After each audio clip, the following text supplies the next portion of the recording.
Hi అండి. Welcome to tasty food. Tasty ఫుడ్‌లో ఇవాల్టి రెసిపీ వచ్చేసి ఇప్పీ నూడిల్స్. మనం నూడిల్స్‌ని రకరకాలుగా చేస్తూ ఉంటాం. డిఫరెంట్ డిఫరెంట్ వెరైటీస్‌తో డిఫరెంట్ డిఫరెంట్ స్టైల్స్‌లో చేస్తూ ఉంటాం కదా!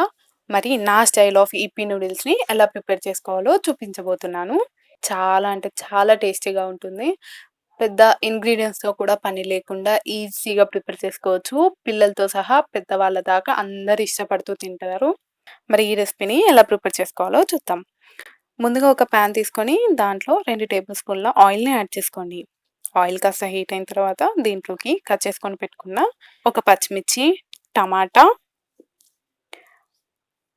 సన్నగా కట్ చేసుకొని పెట్టుకున్న ఆనియన్స్‌ని యాడ్ చేసుకొని ఇవి కాస్త ఫ్రై అవ్వనివ్వాలి.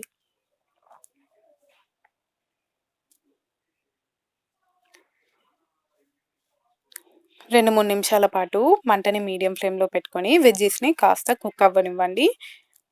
ఇప్పుడు దీంట్లోకి కొద్దిగా సాల్ట్‌ని యాడ్ చేయండి. మనకు ఆల్రెడీ నూడిల్స్‌లో సాల్ట్ ఉంటుంది కాబట్టి కొద్దిగా చూసుకొని యాడ్ చేసుకోండి. ఇప్పుడు ఇదంతా మిక్స్ అయ్యేలాగా కలుపుకొని దీంట్లోకి పావు టేబుల్ స్పూన్ ధనియాల పొడి, హాఫ్ టేబుల్ స్పూన్ కారాన్ని యాడ్ చేసుకుంటున్నాను. నాకు స్పైసీనెస్ కాస్త ఎక్కువ కోసం నేను కారాన్ని హాఫ్ టేబుల్ స్పూన్ యాడ్ చేసుకున్నానండి. ఆల్రెడీ పచ్చిమిర్చి వేసాం కదా! కాబట్టి కారాన్ని చూసి యాడ్ చేసుకోండి. ఇప్పుడు మన టేస్ట్ మేకర్‌ని యాడ్ చేసుకోవాలి.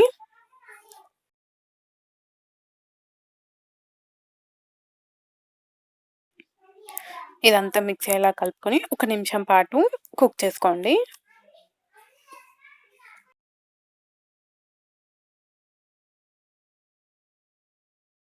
ఇప్పుడు దీంట్లోకి 1 ½ గ్లాస్ వాటర్‌ని యాడ్ చేసుకోండి. టీ గ్లాస్ ఉంటుంది కదా! నేను దాంతో యాడ్ చేస్తున్నాను.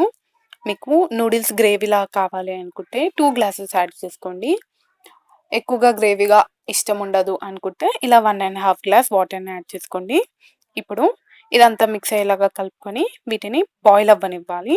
వాటర్ యాడ్ చేసుకున్న తర్వాత మంటని హై ఫ్లేమ్‌లో పెట్టుకొని వాటర్‌ని బాయిల్ అవ్వనివ్వండి. ఇలా వాటర్ బాయిల్ అవుతున్నప్పుడు దీంట్లోకి ఒక ప్యాకెట్ ఈపీ నూడిల్స్‌ని యాడ్ చేస్తున్నాను.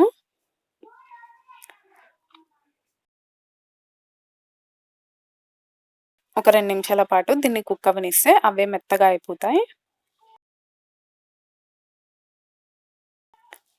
ఇప్పుడు ఇలా అంతా మిక్స్ అయ్యేలాగా కలుపుకొని మంటని మీడియం ఫ్లేమ్‌లోనే ఉంచి నూడిల్స్ రెడీ అయ్యేంత వరకు కుక్ చేసుకోవాలి.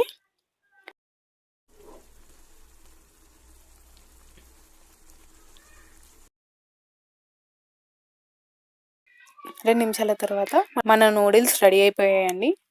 ఇప్పుడు స్టవ్ ఆఫ్ చేసుకొని దీన్ని ఒక ప్లేట్‌లోకి ట్రాన్స్‌ఫర్ చేసుకోండి. అంతేనండి.